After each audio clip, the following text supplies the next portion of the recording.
Welcome to Stuck Time to Improv. I'm Mary Scott with Business Riff, and I want startups to be wildly successful. Today, we're going to be talking about an accelerator in St. Louis with Matt Phimphavong from Cultivation Capital. Thanks for coming, Matt. Yeah, thank you for having me. Happy to be here. So let's talk about the Spirit of St. Louis program. Where did it come from and who is it for?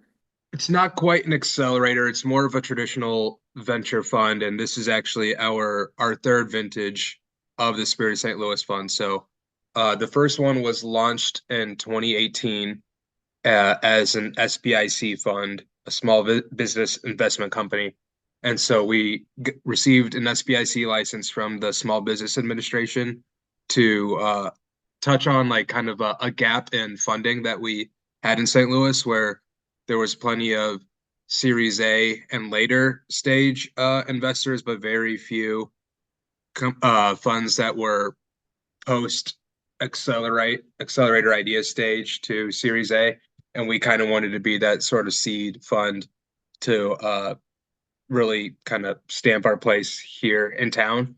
And so that was kind of I guess, the origin of the Spirit of St. Louis Fund back in 2018 was focusing on early stage companies in the St. Louis area that kind of needed that boost to help them get to a level of, say, $1 million or $2 million in annual revenue before they could really raise a full Series A.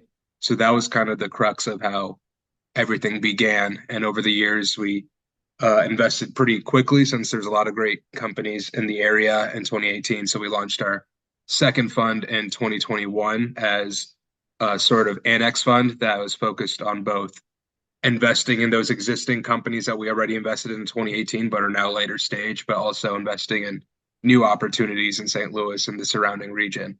And so this fund that just launched a few weeks ago is carrying on that same mission that our first fund in 2018 did. So we won't be investing in any existing companies in this fund. They're all going to be new, all going to be earlier stage in what like typical venture capital funds look at, and focused heavily in the St. Louis and greater Midwest area. So the goal is to have all of our companies be in undercapitalized markets, and we want to have at least 51% of our companies based in the St. Louis area. That's amazing because there is a real need for that earlier stage funding. Too many times businesses encounter you can only get money if you don't really need it. And Exactly, you're right. meeting that goal. What kinds of companies do you like to invest in? Specifically, I'll take a step back just on Cultivation Capital. We have multiple funds within the Cultivation Capital umbrella, and those funds are focused on four main strategies, which is B2B software, healthcare, agriculture, and geospatial technology. So we have funds focused on all four of those sectors.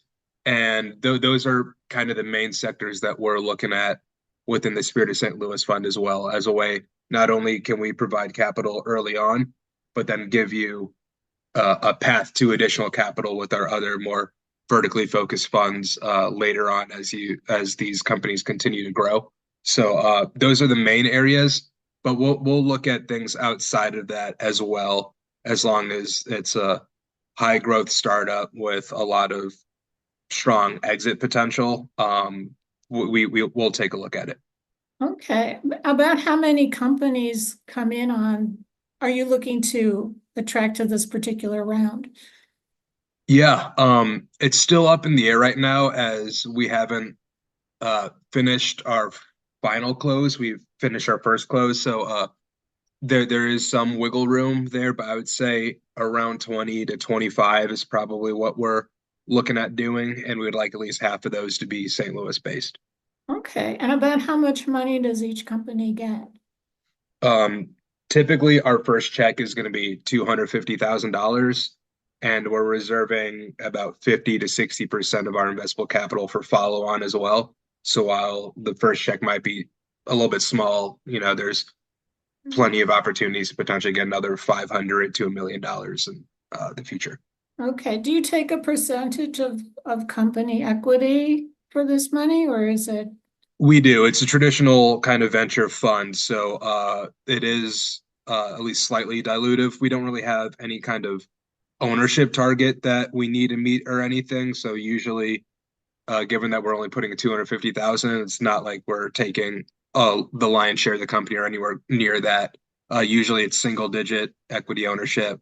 Sometimes we'll go above that depending on how early the company is and things like that. But yeah, typically $250,000 for a certain, we don't really have a number, but a certain percentage of the company. Okay. Is there an application process, or how can companies decide whether or not they should apply to you? Yeah, I would say we don't really have an application. Anybody can always apply at our general email, info@cultivationcapital.com. That goes straight to my inbox, and I kind of filter those emails for the companies that we are interested in investing in. I would say like kind of high level criteria is to be in a geography that we deem undercapitalized. So if you're like in New York City, San Francisco, Miami, LA, places like that, it's probably not a great fit. But if you're in St. Louis or, somewhere like we've seen a lot of deals in the Louisville area or Indianapolis or Nashville, Chicago, a place like that, you're certainly fit our like geographical kind of constraints. And then from there, what we're really focused on are opportunities with a very large market and strong exit potential. So we're probably not going to be investing in small direct to consumer sort of like, lifestyle brands or anything like that.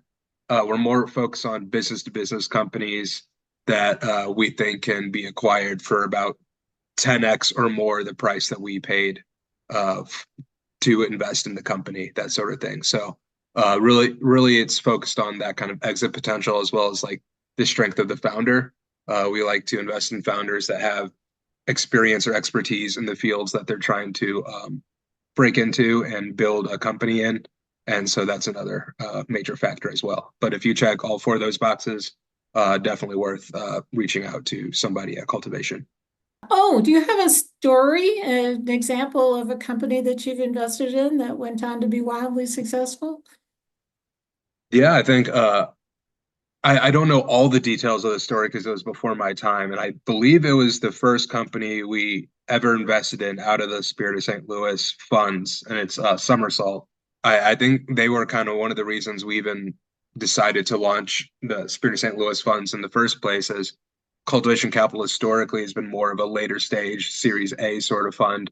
But I believe that our partners got in contact with the folks, the founders at Somersault, and really were impressed with their marketing expertise and how well they were doing super early on. And so we were, I believe, the first capital in at Somersault, and they have absolutely rocket shipped to, one of the most well-known e-commerce brands around. So that was really exciting to be able to invest in them, watch them grow, and know that they're in St. Louis and a key player in the kind of just startup ecosystem here in town. Oh, thank you so much, Matt Phimphavong from Cultivation Capital. We'll put contact information in the comments so people can get a hold of you. And if you've got a company that's in geospatial or software, this is, or agriculture, this is a great place for you. Thanks again. And I'm Mary Scott with Business Riff. I want startups to be wildly successful. And one of the best things you can do to accomplish that is book a call with me at businessriff.com. Join us again next time for Stuck, Time to Improv.